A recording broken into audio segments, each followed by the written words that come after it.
Oh why, hello there everybody, welcome to this video. So today we are going to be continuing on with the 3D printed models that you guys sent in to compare with the prices of greedy companies. But before we do that, a shout out goes to Maka from the Outer Circle, who showed me his epic prints, no pun intended. These were done on the Hellbrute 1 resin printer, and he said it was about $20 for all of these models here. One of the things that I love about 3D printing too is the flexibility of it. These same models could easily be scaled up to a full size. So all you need is one file and you can play an epic version of the game, or you can play the full larger tabletop version, or if you wanted a statue you could scale it up even higher and just paint it like a bronze statue. That is the coolest thing about 3D printing. Also, he sent in these FDM printed terrain pieces as well. The two main printers I believe that he was using for this are the Ender 3 and Ender 5. And this entire table's worth of terrain cost $40. That's like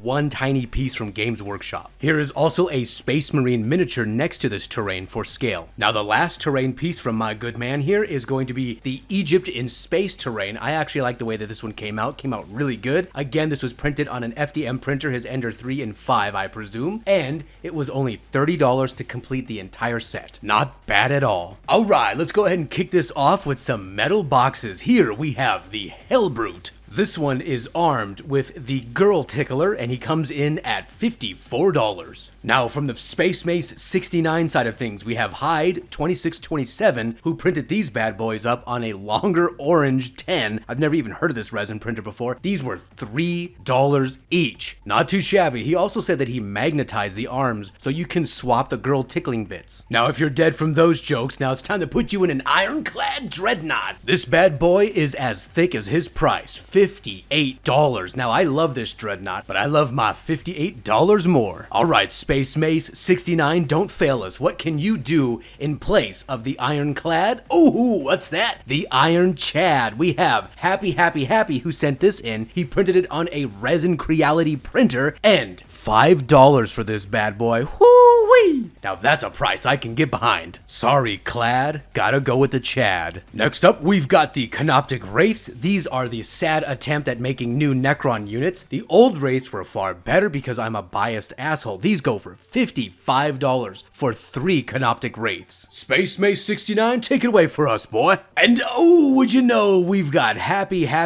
once again. $5 printed on a Creality resin printer. $5 for the whole unit. And these guys look like the old ones, and so I'm gonna call them the Canoptek Based. Gotta say though, absolutely love these models. Alright partners, we got ourselves some Tyranids around here. $70 for 3 of them. Whoo-wee! We ain't like your kind around here, boy. Space Mace 69, take it away. We've got Combfoot with an Elegoo Mars 2 printing off his Galactic Beetle. $1.25 for just one of these guys. I reckon that's less than $4 for an entire squad. Space Mace 69 sounds mighty fine. But I ain't done with you yet, boys. We've got another Tyranid, and this is the Exocrine $75. Ugh. It's actually a neat looking model. I do like the model, but $75? However, Combfoot, once again with the Elegoo Mars 2, printed his own Galactic Bigger Beetle for only $7 Australian. Now don't get me wrong, I don't know what that translates to the US prices because I'm too much of a lazy bastard to look it up. However, I'll tell you this, I guarantee you can't get a boomerang for that cheap. Oh shit, Battletech Ambush, we have MK1 who printed these guys on an Elegoo Saturn. 30 cents for these bad boys. Gamza, go watch Tex Talks. No, and we've got another one here from the same NK1 Elegoo Saturn printer man for another 30 cents. Alright, next up, I'm not going to do a full price comparison on this bad boy because these are a lot of models to put together. This was done by Nurgle Dude 956. He said this was $140 in resin printed up on an Elegoo Saturn. This is a full-fledged army. And he said the official price for these models is $955 in comparison to $140 of resin. This is a beautiful looking army, phenomenal print. He also did say that he wanted to add it was $88 to buy the files as well. That brings it up to a total of $228 versus $955. Money well spent. Gamza, where do I get the files at? No. Alright, next I'm just gonna show you a bunch of Mechanicus / Skitarii units. Half the entire army on Games Workshop is all out of stock, which is just embarrassing to even think about. I think it's more of this garbage of,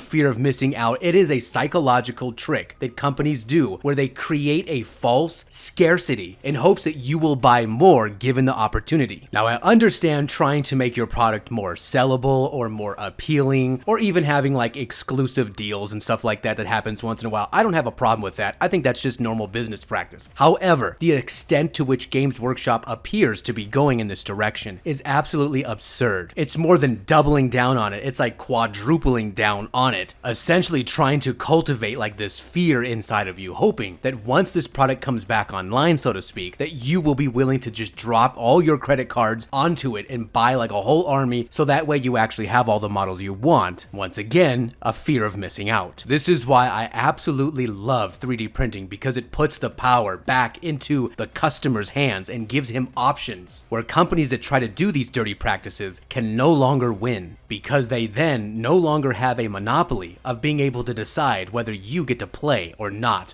with those types of figures. And with that said, we have Lonk with his Galactic Toaster Humpers. This is $100 worth of resin printed on an Anycubic Photon Mono X. $100 for this entire army. And there is no fear of missing out, because you can print as much as you want whenever you want. Now, as you look at this toaster humping army, keep in mind on the official side, a single Imperial Knight cost $157. And if everything in front of you is $100 worth of resin, imagine what $157 worth of resin will get you. Oh yeah, by the way, Lonk and Nurgle Dude, shout outs to you guys for sending in your printed armies, and especially fully painted armies at that. I don't know what it is, but it is so rare to see a fully painted army, especially when you've got a 3D printer and the models begin to just stack up because you're just printing non-stop. But alright, my friends, there's plenty more models to go. This is just what I wanted to show you here today. If I keep adding more photos, then this editing is going to take even longer to do. So without further ado, thank you very much for tuning in, and I'll have more for you later.